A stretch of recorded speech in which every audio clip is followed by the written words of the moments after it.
Hello viewers, কেমন আছেন সবাই? আশা করি ভালো আছেন। বাইক টুডের পক্ষ থেকে আপনাদেরকে শুভেচ্ছা এবং অভিনন্দন। ভিউয়ার্স, আজকে কথা বলবো যে আপনার বাইকের সাধারণ টায়ার অর্থাৎ টিউব টাইপ টায়ার কিভাবে আপনারা টিউবলেস করবেন। তো সাধারণ টায়ার কিভাবে টিউবলেস করতে হয় এটা আমি একটু প্র্যাকটিক্যালে দেখাবো। তো ভিউয়ার্স, দেখা যায় যে সাধারণ টায়ার যে সময় আমরা বাইক রাইড করি অনেক সময় যখন লিকেজ হয়ে যায় তখন নানান ধরনের সমস্যায় পড়তে হয়। দেখা যায় যে যখন বাইকটা লিকেজ হয়ে যাচ্ছে বা কোনো কিছু ওর ভিতরে ঢুকতেছে তখন অনেক পথ আমাদেরকে গাড়িটাকে কষ্ট করে ঠেলে ভালকানাইজিং সেন্টারে নিয়ে যেতে হয়, তারপরে বাইকটা সার্ভিস করতে হয়। তো ভিউয়ার্স, দেখা যায় যদি আপনার টায়ারটা টিউবলেস হয় সেক্ষেত্রে কিন্তু আপনি ফ্যাসিলিটিটা পেয়ে যাচ্ছেন খুব ভালো, অর্থাৎ আপনার টায়ারটা লিকেজ হলেও কিন্তু আপনার জেল করার কারণে কিন্তু লিকেজটা সমাধান হয়ে যাচ্ছে, অর্থাৎ আপনি বাইকটাকে হাওয়া দিয়ে আবার রাইড করতে পারতেছেন।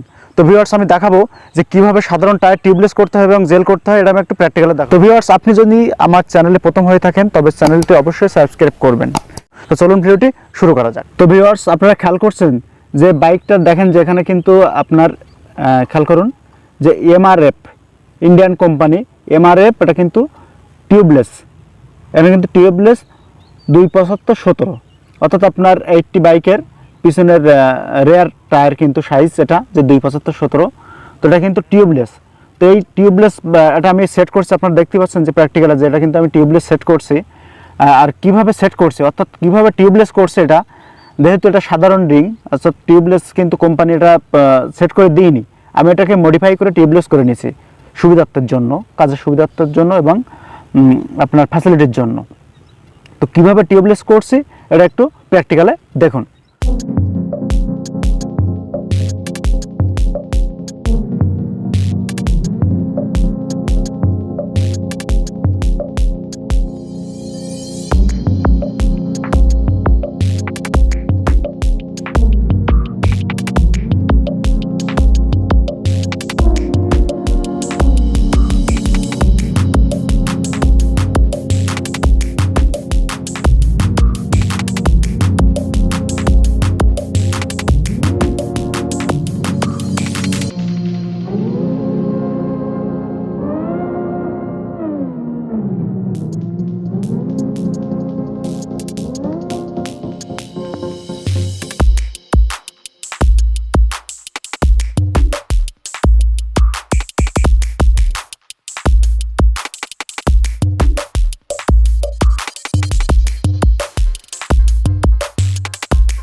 তো ভিউয়ার্স, ভিডিওটি কেমন লাগলো অবশ্যই লাইক, কমেন্ট অথবা শেয়ার করে জানাবেন।